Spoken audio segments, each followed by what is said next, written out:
Caitlin, we good? Okay. All right.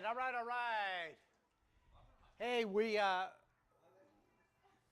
kind of got launched into the idea of what does it look like when we step into really beginning to understand our marriage map, and what does it look like to what we've been handed by the culture, what we've been handed by our family of origin. However, the question is, as individuals who grew up in the world of the iPhone and all of the apps that come with it, probably very few of you have ever used a real paper map. And the idea, any Eagle Scouts? Boy Scouts? Jared is?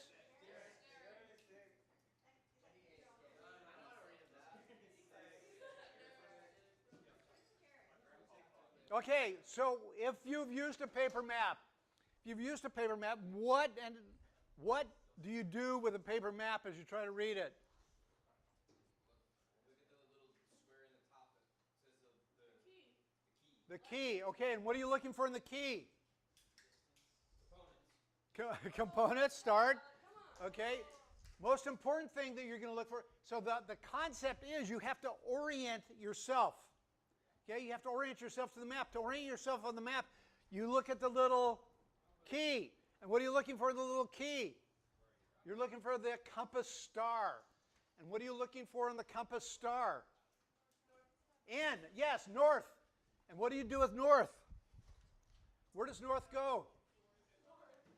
North goes north, absolutely. So what you want to do is you want to take the map and face north.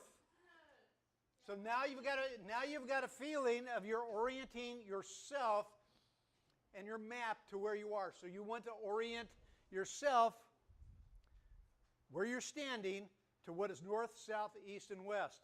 Then what do you do with a map? You got to figure out where you're going. So you find the position on the map where you're going, and then you've got an idea. If you're facing north and you know that you have got to go to the northeast, you're headed this way, you need to head this way and start walking that direction. What are the really important things about the map? One is you got to figure out where you got the map. So we've been talking about your marriage map. Where did it come from? Some of it came from your family of origin, some of it came from the culture, all the influences around you. So you've got to get yourself oriented to that. You've got to know if the map is trustworthy. What's the last thing that you need to be able to do the orientation? Okay, here's the question. Which way is north? Point to north right now. Point to north. That way. Okay. So you've got to know where north is, but if you don't have the sun and you can't figure that out, what do you use? A compass. Or your phone. The compass. Or moss growing on the north side of the tree. Okay, so let's take this idea where we're talking about this idea of a marriage map. We're not talking about directing yourselves as far as north, south, east, west, not trying to get to it. What is the destination? If we're talking about a marriage map, what is the destination? A relationship with God and a relationship with a spouse, a husband or a wife. A husband or wife that also is preparing you to grow a family that is really prepared to flourish in the kind of relationship you bring. Okay? So that's the orientation that you need. Now, if I ask you to take out your map and get to, let's say we want you to go to La Jolla. Could you get in the car and drive straight to La Jolla? Some of you could. Okay. Well, let's say you couldn't. What would you do if you didn't know any of the roads? We just dropped you here. You didn't know anything. What would you do to get to La Jolla? Take your phone out. Go to your Google Maps app. So this afternoon we want to introduce you to the Marriage Map app. It's called the RAM, Relationship Attachment Method. So Rhonda's going to introduce you to the basic idea of that, and we're going to walk you through it in this session. Anybody study child development?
something that's missing. We need a map to help us navigate that.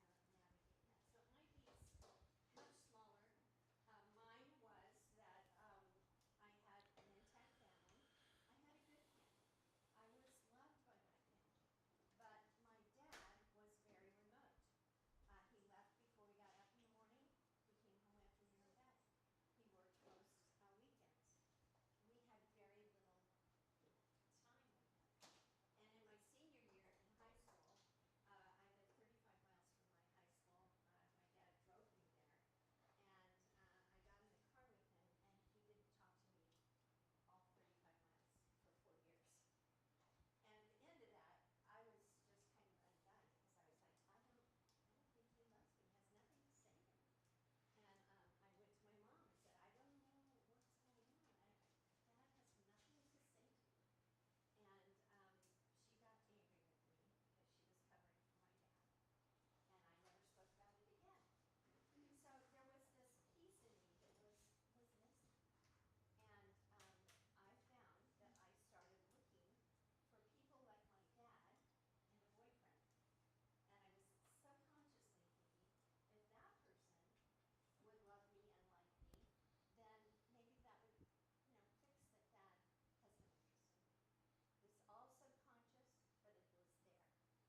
For Rhonda, there was this sense of, for her, in attachment language, there would be a sense of abandonment. Her parents did not abandon her. She wasn't left on the side of the street, but the need for her to feel this sense of attachment, that sense of safe, soothed, and seen, all of those things, you're looking for that from both parents. She didn't get that from her dad. I grew up in a home where I had 3 moms. I had 2 older sisters and my birth mom. But it felt like I had 3 moms. My dad was also fairly absent. But in the idea of those 3 girls in our house, I felt like I had to be, because my dad was gone a lot, I had to be the man of the house. So when I was like 3 years old, I began feeling like I had to be the man of the house. I had to protect the 3 women in my house. I had to always make sure that everything was peaceful. I had to make sure that everybody felt secure, and so I felt like that on me, whether I felt that or not. So as we enter into our relationship, I'm at this place, and I'm trying to please Rhonda. I'm trying to make it right by her. When I'm not feeling that, I pull away. She feels abandoned, and so we're trying to work through these issues in our relationship.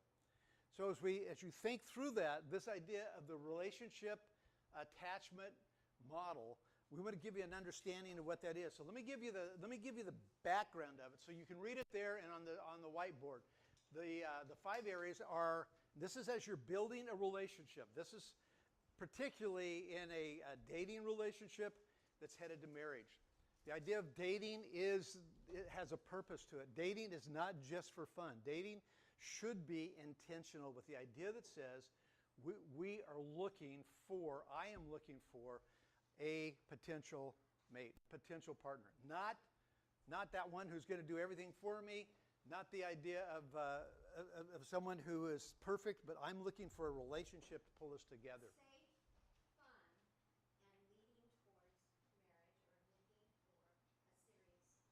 for a serious partner. It also needs to be someone who is on the same path you are, not on a divergent path that you're hoping someday these 2 paths are going to meet. So what you need to do is you need to know that person. I mean, that sounds like, duh. Of course I need to know the person. But I mean, as we talk about that, you need to truly know them. You need to get information and observations about who they are. You need to know their background. You need to know their family. You need to know their values. You need to know their habits. All of these things that you need to know. One of the things that really is important in this is that we often see, but we don't observe. We see it, but we don't observe. We don't take note of it. We don't make notes of it. What's the difference between seeing and observing? If you've ever read or been exposed to Sherlock Holmes, Sherlock Holmes was always making that statement to his cohort, Dr. Watson. Dr. Watson, you see, but you do not observe. Because Sherlock Holmes would come in and he would solve every case, and Watson would go, how do you do it? And he would say, Watson, you see, but you do not observe. Best illustrated in this way, a friend of mine was talking about, he was teaching medical school. As he's teaching medical school, one of the important things to be a doctor is to be able to, not just to see what's going on with your patient, but to observe. To observe, to take notes, and to be clear on what's really happening. So this teacher at medical school, he's teaching the class, he says, ladies and gentlemen, it's important that you not only see, but that you observe everything that is going on in your patient. He says, I want you to watch, and I want you to observe me. And he takes this beaker in the classroom, and he says, ladies and gentlemen, this beaker is full of urine. I want you to observe what I do. And he takes his finger and he dips it into the urine and he puts it in his mouth. And he says, ladies and gentlemen, I hope you observe, because what I want you to do is I want you to do what you just observed me doing. And he passed it around. The beaker goes around table after table. Students are just going, I can't fail this class. So they stick their finger in and they stick it in their mouth. Beaker goes all the way to the end of the class. The professor goes to the back of the class. He says, ladies and gentlemen, if you had observed, you were only seeing what I did. You were not observing, because if you were observing, you would have seen that I put this finger in the beaker and I put this finger in my mouth. How important is it in getting to know somebody that you not only see, but you observe? So the knowledge, you need to gain knowledge of this person. Second, you need to trust. Is this person worthy of my trust? And those begin with just kind of small little things. I mean, they set an appointment to call you or to pick you up, and they're 5 minutes late. No big deal. Next time, they're 10 minutes late. Next time, they're 5 minutes late again. Can you trust them? Tiny little things that are happening as it begins to unfold. The idea that the proverb that says, no one tests the water with both feet. Okay, who's from Minnesota? Northern Minnesota, I forget. Ben, okay. He's not here. Anybody else from the frozen country? Oh, in Canada. I met a bunch of you from Canada. So Canada, you go to a frozen pond. Do you just figure out, here I go, and you start walking out across it? What do?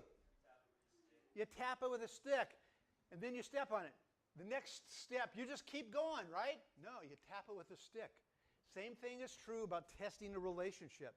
You take a step at a time, you test it. You don't automatically just trust that person in a relationship.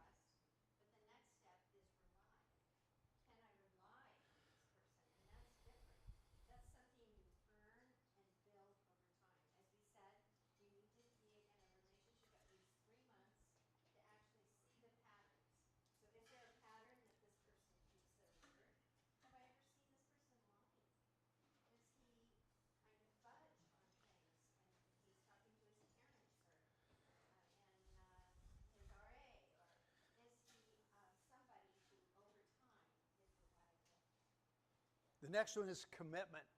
Does this person keep their commitments? If they say that they're going to do something, do they follow through? And you can see how important that is. The idea that commitment is an expression of time and not enthusiasm. It's not the idea that I get so excited about being able to help out. It means I'm going to help out and I'm going to be there. I'm going to show up. I'm going to fulfill my commitment. The act of choosing a person and the level of commitment indicates the degree of responsibility you have to maintain the relationship, a sense of belonging to one another. I'm committed to you. I will follow through. Commitment.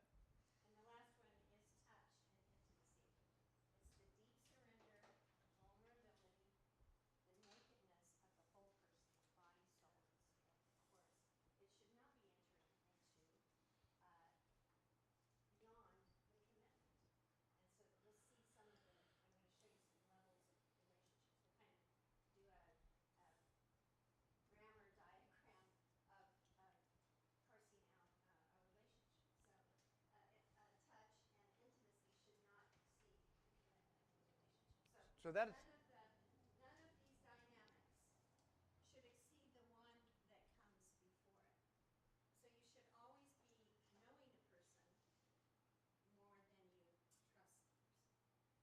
And you shouldn't trust somebody rely on somebody that you cannot trust. You should not rely. This was a It's just not a great idea. idea, but it's Here, hot, I'll so get it it off. melted in. So the reliance needs to be below trust. Trust cannot, this has to be built. And you should not commit yourself to somebody you can't rely on, can't trust, and you really don't know well enough. And if there's no commitment, trust stays down here. Or intimacy And then stays down intimacy here. and touch. Of course, we're talking about the touch of intimacy would be kissing and holding hands and putting your arm around before marriage, not This is sex up sexual here. intimacy. Okay? Does that make sense? So we call this the safety zone. Because when you have this kind of way to evaluate your relationship, then you can know, wait a minute, I think I made a mistake of trusting this person too much. I don't really know. You get burned that way. Let's- So then you can back down and back it off a little bit. Take your time. Take your time getting to know that person because it takes time to see somebody. What do you think it would look like if you had somebody that you didn't know well, you trusted them a little more than you knew them, you began relying on them, let's say equal to trust, there's no commitment, but you're into kissing, making out, and heavy petting. What do you think? What do you call that kind of a person? A jerk. Exactly. Exactly. I mean, you're being faked out by the jerk because you have made a intimacy connection with them that isn't in the safety zone of what you have been experiencing. Let's stop for just a minute and see, does this make sense? Questions on it? Got the safety zone idea? Okay, question here. This might be a stupid question, but what is the difference between trusting someone and relying? Okay, so trust is like, I'm going to get in a car with you and drive to the beach or drive to a certain. I'm trusting that you're going to get us there. You're a safe driver. Safely, you're a safe driver. You're going to hang out with me when you're there, not some other girl that's at the beach or your buddies and leave me stranded. Those are the kinds of things that you don't trust. But then reliance is like several times you get burned on trying to trust that person. You go, I can't rely on this person. They aren't trustworthy. And so that's going to be a no-go. So the other side of that would be somebody asks you to, you go to the beach with them. You trust them that they're going to be a safe driver. They're going to get you to the beach. They're going to hang out with you. Then, but at the same time, it's pretty smart if it's the first time you've ever been with this person to go, do you have a license? What's your safety record? I mean, you've got some questions there. But if you've done that with them a number of times, you've built confidence that they're trustworthy. That's the sense of reliance. Reliance is trust tested over and over again to the place that it gives you confidence that you can rely on them, that they will be consistent. So these are acts, and these are more habits and character that you're able to see in them. So we're going to show you our relationship just because it's easier to talk about our relationship like that. And we shared it with you. Remember, I was a guy that was over here and had a little bit of an issue with commitment. Rhonda will display that. So we got to know each other, working 16 hour days together over 3 months. We were getting to know each other. We worked really well together. Because we were working together, there were things I needed to trust him on. He needed to trust me on. So that was growing. So we were getting to know each other better and we were trusting each other. And we could rely on each other. We learned that, yeah, these people are reliable. This is good. And I was evaluating that, and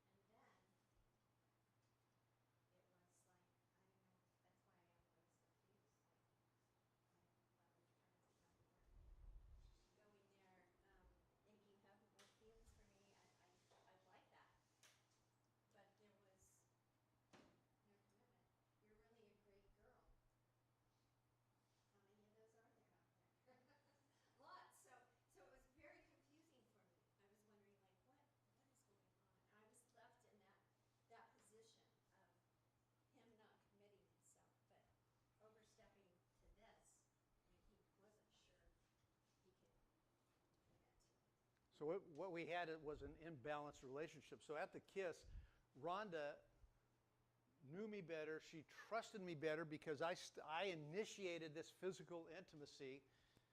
We had been working together. She could rely on me. She knew that. And so the next idea was, okay, what comes after that? But the question here, Rhonda's here when she came to me with what she called the DTR, define the relationship. She came and said, hey, this is what I'm feeling. I'm confused by this kiss. And I'm down here. What did it mean? A very imbalanced kind of relationship, but this precedes this, and it just threw the whole thing off. The imbalance kept her from really understanding what was going on. So we have an imbalanced relationship between our intimacy, our touch, and commitment. Does that make sense? Yeah, does that make sense? Okay.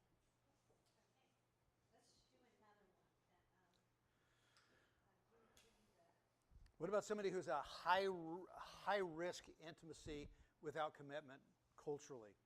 So that would be the person that says here, not only are we doing a kiss, but we're making out.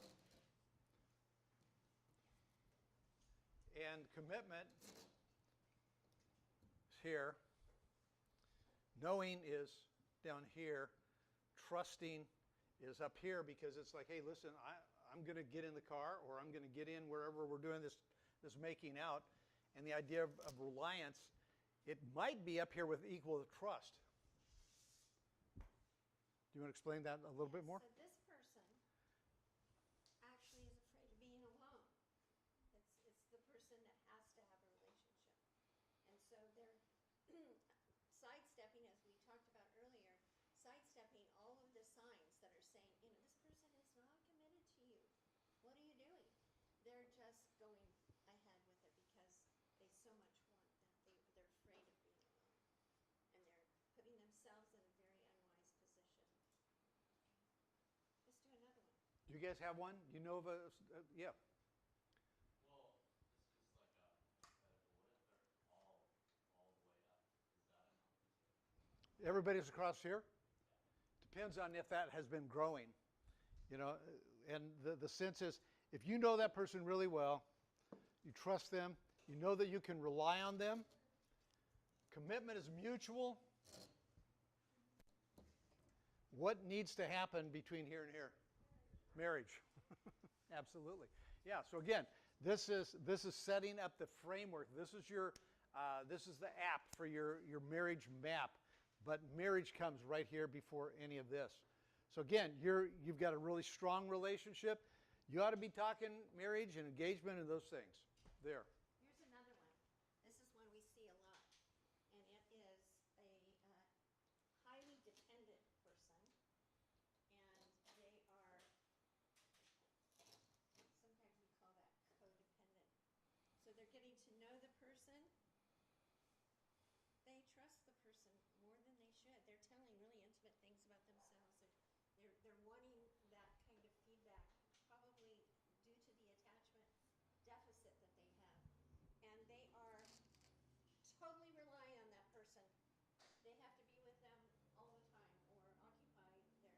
They're talking constantly on the phone, and they're not having any kind of a life separate. There's very little commitment. And this is exceeded knowing. And what do you think that looks like? Overly reliant. This is definitely going to either smother the person or you're going to marry that person and that person is not going to be able to be a healthy partner on the other side, an equal partner with you. You're always going to be the caretaker in this relationship. Not that we don't take care of each other. We do take care of each other.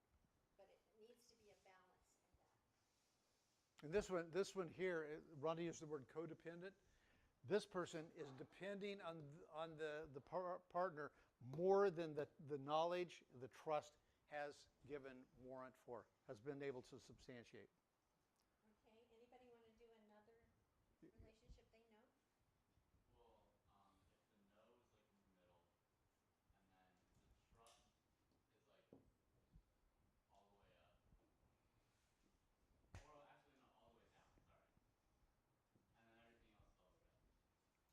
Okay, you tell me. What do you think? What do you think? It's unstable and Yeah, I mean, this is all way out of the safety zone. I mean, why would you, I mean, if you know a little bit, but you don't trust them, why are you relying on them? Why are you committed to them? And why are you having any kind of intimacy with them? Because you don't even know enough about them to go there, and you definitely don't trust them. Yes? What if they were all in the middle?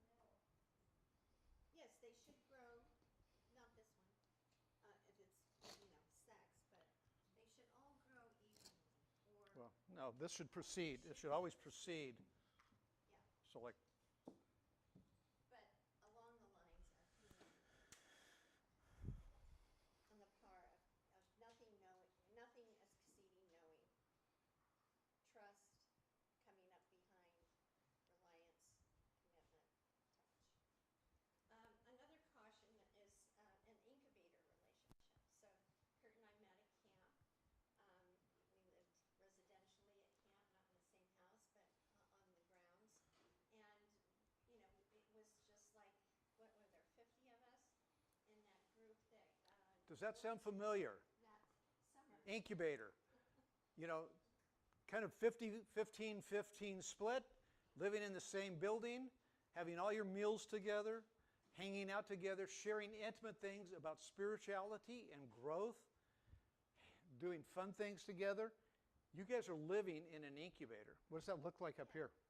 An incubator, well, you could be knowing each other a lot, trusting each other, relying, but maybe no commitment. I mean, this is just a summer deal, and this should definitely not be a part of it at that point.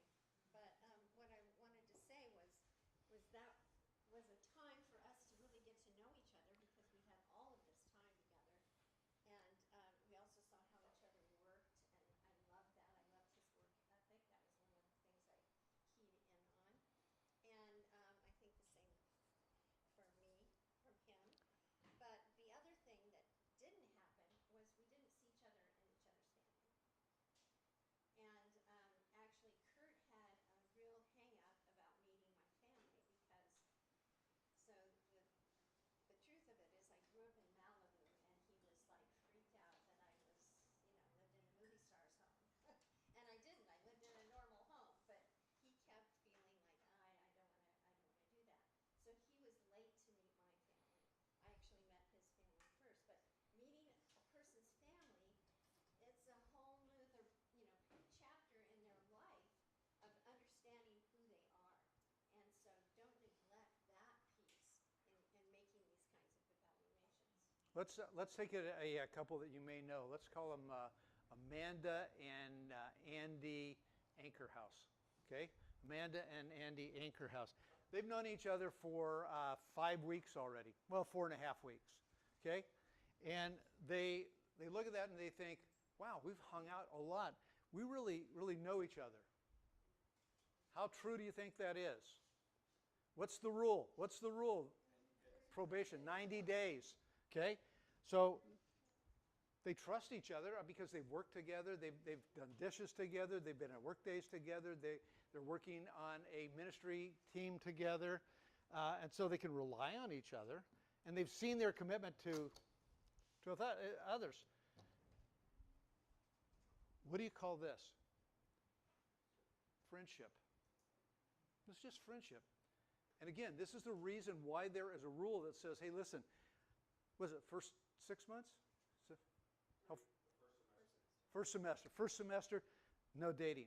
Okay? So let's say in the midst of this, Andy Anchorhouse is sitting there going, man, I just feel like I really know her. And, I can depend on her no matter what, because, she's always really good. I think I'm falling in love with her. He's waiting for the end of the semester, and he's just going, man, this thing is going to really pull together. As soon as we get the okay, we're ready. What do you think? Well, it's kind of dangerous, don't you think? And especially if Amanda is at a whole different place in this. Okay? What else you got there? So we wanted to go over some of the ways that you could know, trust, rely, commit, and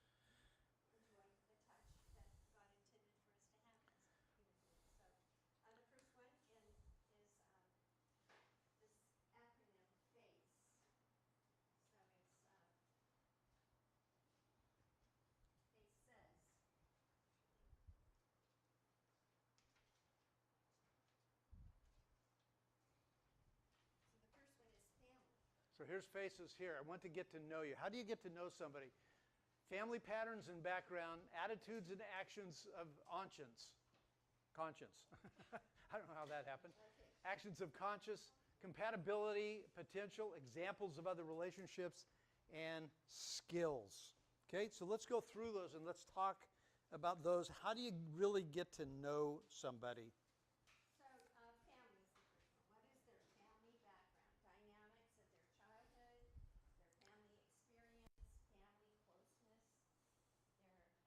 affection, how they show affection in their family is an important thing to know. That is why it didn't work with Romeo and Juliet. Their families didn't like each other. They had very different families. And if your families are enemies, it's not going to work out well. So that is the dynamic that we need to understand about our family. So what is one way family shapes us? You've been filled with candy, so now you need to answer. How does family shape? Yes. Rob. It's the environment where, like, oh,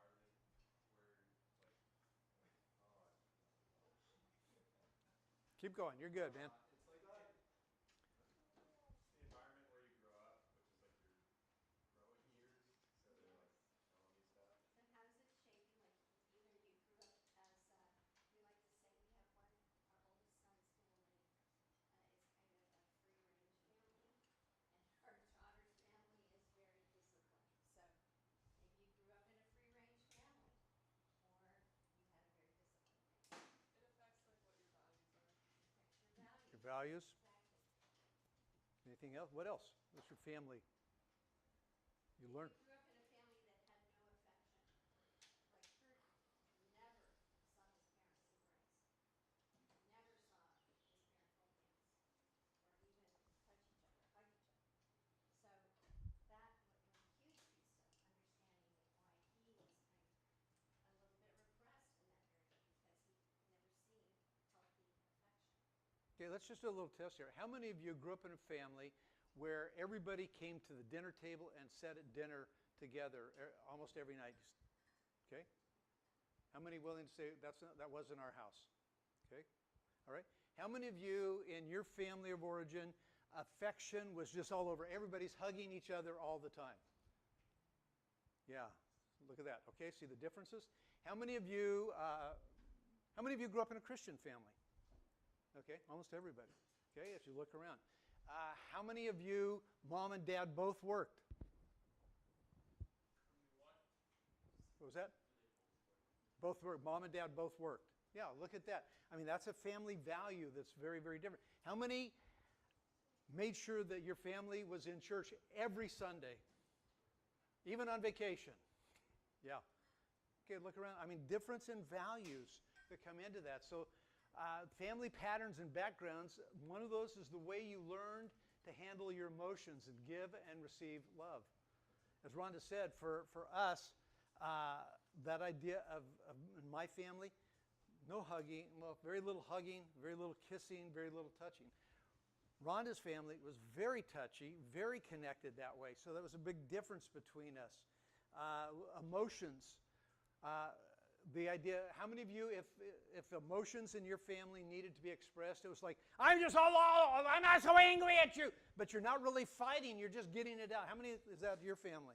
How many of your family, it's like, we didn't talk about anger? Yeah, I mean, how many saw your mom and dad ever fight? How many never saw your mom and dad fight? Yeah, so again, we're gaining this sense of emotion, the idea of how demonstrative you are. Demonstrative is the idea, how open are you with your emotions? The other one is how do they share power in the relationship, in their marriage, in the home? So what have you seen in terms of, was there a heavy-handed authority in the family? Was it that your mom was the head of the house and not your dad? Those kinds of things also play into your expectations for your marriage. Okay, this is not a mandated reporter kind of question here. How many of you had corporal discipline? There was spanking or anything like that in your family? Holy mackerel, guys. I believe in it. That's really great. How many of you, mom handled all the money? How many dad handled all the money? Okay? All of these differences, I mean, that's a very power-oriented kind of issue, to be able to think through those things. I think we covered that. Yeah. So the next one is attitudes. Well, let's go. Well, there's the family roles, responding to parents, same sex, opposite sex. I mean, sisters, brothers. Back to that idea of affection between mom and dad. What was the response like between siblings of the same sex and siblings of the opposite sex? What did that look like? How did mom and dad relate to each other? What were the rules for dating in high school for you? How early did you get to date if you did? What were the requirements before you were able to do that? Okay? The next would be the area of attitudes. And that's the actions of conscience, as Curt pointed out. Your conscience is like your running commentary in your head. Do you remember in Pinocchio with the guy that sits on his shoulder? Jiminy Cricket. Jiminy Cricket was the little cricket who would say, "Don't do that." He would, give him messages of how he should behave and where he should not go. And so that's kind of what a picture, a visual picture of what conscience is that little voice, that still small voice that God has in us that says, that's wrong. Don't do that. Step away from that. The next one is, does this person have a sensitive spirit? The conviction of the Holy Spirit, and are they teachable? That's a really important thing to see. We talked about a person that can't back down and can't say they're sorry, that can't admit that they're wrong. That's really hard to live with. And it's not something that you change when you're 50 years old. It's something that you grow up into, a maturity that you choose. A sensitive spirit to the idea of just learning, the sensitive spirit to the idea of the Holy Spirit. In your home of origin and in your own relationship, talking about the leading of the Holy Spirit. I feel convicted by the Holy Spirit. I sense that this is something that God does not want us to be doing. That kind of sensitivity. And again, we're looking all over, all of this is under that knowing section. The areas of questions, information that you need to collect about somebody before you really can raise the bar on that idea of the trusting zone. Yes. Another one is virtues and values. How important certain things are to you. Do you have the same work ethic, spiritual ethics, family ethics? Same idea about material values. Those are important things that you're going to be kind of assessing from your time with this person. I love that illustration of our friend Lindsay. Please remember just the ability to. This is the idea of self-awareness. Is this person self-aware? So our friend went back to New York to her grandmother's funeral. She's telling us the story. She comes home and she's telling her friend that yes, I went back to my grandmother's funeral in New York. The friend goes, "New York? I love New York. New York is my favorite place in the whole world. Did you go to a play while you were there?" I mean, our friend has just said, "I went to my grandmother's funeral," and all this person can think about is their personal experience about New York. They've lost the sense of self-awareness. They're not aware of the fact that says, a funeral, this person could be hurting. This person could be in grief. I need to be sensitive to that. The next one is compatibility quotient, the potential of being compatible. This is also something we see a lot in counseling. Initially, the people have things in common, but life gets in the way, and those things that drew them together are no longer front and center. And so they haven't nurtured the relationship in order to have compatibility and new compatibilities as they go forward. And this is even the capacity to be compatible. Does compatibility mean that you are exactly alike? No. But do you have a capacity to grow compatibility in your relationship? Like we said, opposites attract. Most couples are opposites in some regard. But then the saying goes, they attack after they're married. So kind of an example of that from us is that Curt is fun-loving and spontaneous. And I grew up in a family, my dad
So this is the beauty of that idea of the potential of being compatible. Do you have the capacity? So again, in each, we're going to give you, and we're going to finish with this, we're going to give you some areas of compatibility to consider. The question is, from 0 is neutral to +1, which means, hey, listen, I can accept just about anything in this area. So the first one we're going to talk about is personality. How willing are you to be compatible with the personality of the other person? You know, if it's like, oh man, I can handle just about every personality, that's a +5.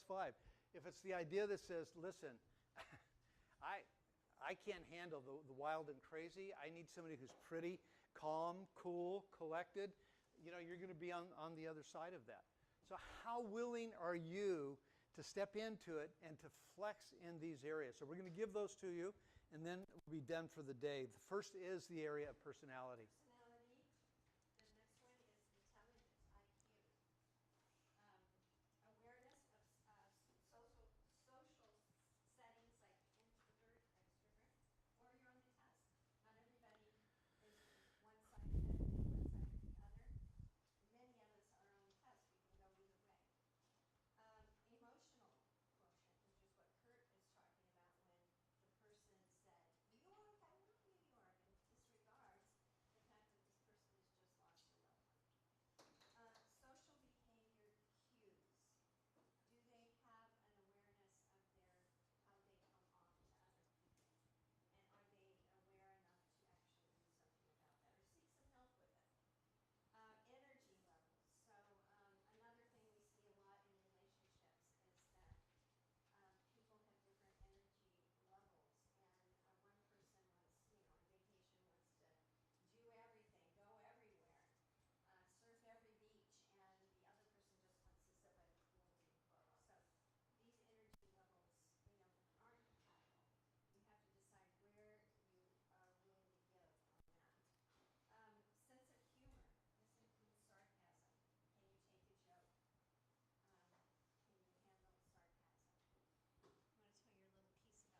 Well, the idea of sarcasm, I can be a pretty sarcastic person because I think sarcasm is really funny. But at the same time, sarcasm can be really hurtful if somebody doesn't know how to handle that as you step into it. Until I heard the idea of what the etymology? Yeah, the etymology is where the word sarcasm came from. The word sarcasm comes from two Greek words, sarkos, kasom, which sarkos is the flesh, kasom is the separation or the tearing. Sarcasm is the tearing of the flesh. It's a joke that's intended to put a hook in somebody, a meat hook, and just kind of pull them apart.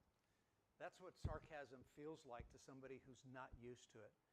Boy, I tell you what, I changed my approach to sarcasm when I learned that out. We're going to go on. Hold on to your question. Don't lose it. It's not a question, it's a comment. Oh. Lots of jokes have partial truth in them. Lots of jokes have partial truth, but at the same time, truth can hurt if not presented in the right way. And so sarcasm may not be the best way to do that. And are you doing sarcasm in order to draw attention to yourself? And if you're doing that, that's not caring for the other person. They're the brunt of the sarcasm. That's not caring for the other person. Okay, we're going to come back to these tomorrow morning at 10 o'clock, I think is when we're up tomorrow morning. We'll come back and go over these again. But again, let's go back to the things that you need to know, if I can find it here, are the faces idea. I know I got it here. Somewhere. There it is. Nope. There it is. Family patterns and background. Get to know that person's family, their patterns that they have, their backgrounds, attitudes and actions of conscience, compatibility potential, examples of other relationships, and we'll get to skills. So we've talked about family patterns and backgrounds, attitudes and actions. So again, you'll see why the 90-day rule really matters, because you can't get to know that person in 90 days, especially when you're not living at home. Okay? Back to the RAM. The thing that you need to remember about the relationship attachment model is the idea of the safety zone. That this can never exceed this, and this can never exceed this. You always have to be within the safety zone that says, I know more than I trust. I trust more than I rely. I rely more than I can commit, and the intimacy is at the bottom. That safety zone is a thing that is so important for you to walk away with, and we'll come back to this tomorrow morning. It's a sequence that's missing in our dating culture today. And you are lacking a sequence, and that is not serving us well. Current dating practices are not working well, and this is a method that will help it work well. I know there's another question out there that I wanted to address, and that is, what if I don't have a good model in my family? Does that mean I'm doomed because the other person is looking at my family and I'm going to pay for the fact that my parents made bad decisions? Does anybody have that question? Maybe, maybe not. The thing is that that's why we ask you to evaluate your family and decide, oh no, this is a direction I want to go. So in my family, my dad was a workaholic. My parents had kind of parallel lives, hardly connected at all. And I knew I didn't want that. I wanted somebody that I partnered in life with. And so that was the piece that I said, that model, part of my parents' model to me, I don't want. I want a man that, yes, works. Yes, is so important. But he needs to have the balance to know how much he needs to put into work and how much he needs to put into family. So Kurt's family, his dad was emotionally distant, and he knew he wanted to be a different kind of dad. So he was evaluating that. I saw that in his dad, but I could see in Kurt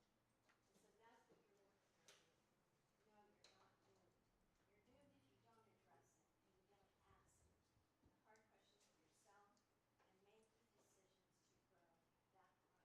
and you don't ask the hard questions of yourself and make the decisions to grow that part. And find some other models. There's models in your church. There's models here at Anchor House. There are going to be other places that you can pick up models of a marriage that says, yeah, that's what I want. That's what I want to share. Hey, we want to let you go. Again, we're doing the 30,000-foot view of this. Guys, get the book, buy the book. The other comment that I have to make is, I don't know about you guys, but I get really jealous when I see Juju's hair blowing all the time, and he's the coolest guy in the room. In many ways, he's the coolest guy in the room. It's like, I'm standing up here sweating like a big dog, and he's just going, life is so cool, Hey, see you in the morning and see you at dinner.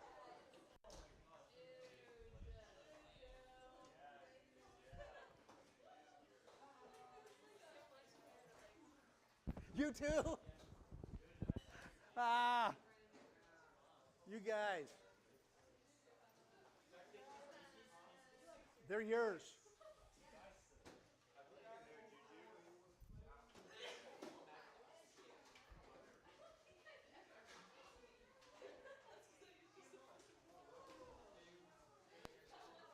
You got it. Good. Thank you. Yeah. Let's see if we can find some more magnetic ones.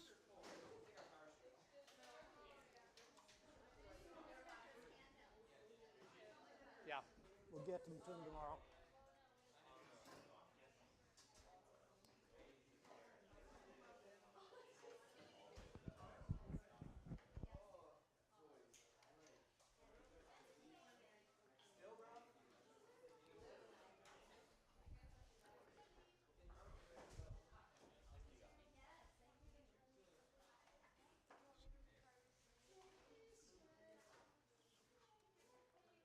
Am I too late to turn this guy in? Nope, we got it, man. You're good. Thank you. Hey, if you've got the 3x5 cards with questions on them, we'll take those at any time. Yes, unless it's needed. Okay. What? Well, let me look here.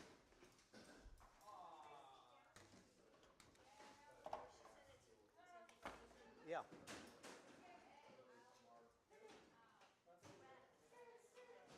you're all good. It's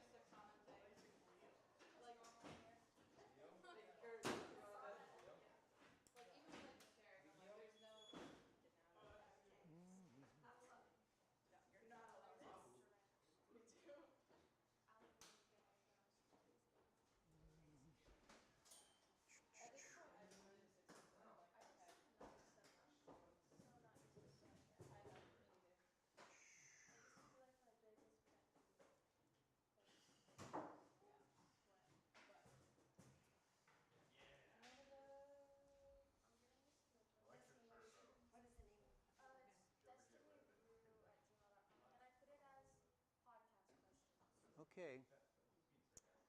I do not find it. Could you send it again? Do you have your phone? And we'll make sure we get it here. Mahan Girl, Mahangir.